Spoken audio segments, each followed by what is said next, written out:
Hello, I am Schuh and this is Procurement in the Park.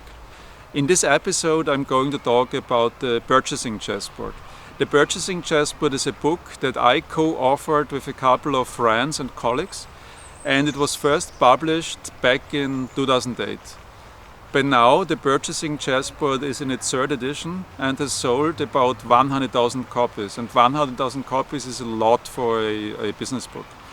And the Purchasing Chessboard has also become a cross-industry standard for reducing cost with suppliers. When I go to see a new client, chance is that this company has not only heard about the Purchasing Chessboard, but is actively working with it to do just that, to reduce costs with suppliers. And when we wrote the book, when we wrote the Purchasing Chessboard, we had two key motivations. First, we were unhappy with the flat lists of tools published by consulting firms and academia before. And second, we didn't like the notion of non-addressable spend. Now first to the flat lists.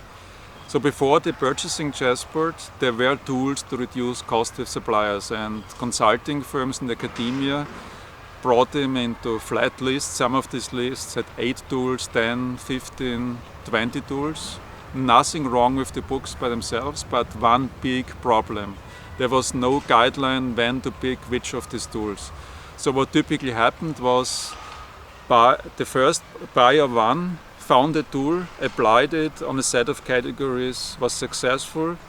Buyer two copied buyer one, failed. Buyer three didn't even try this set of tools because buyer two had failed.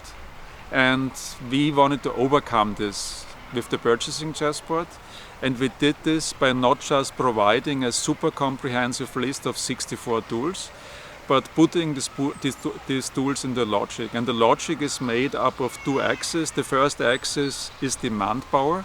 So how important are you as a buyer to your suppliers?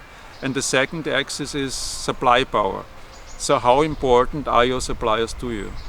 And by analyzing your demand power and your supplier's supply power, we can pinpoint one position in the Purchasing Chessboard, and this tool is in all likelihood the one that is most effective for you in this specific situation. And we have done this thousands and thousands of times, and it always works.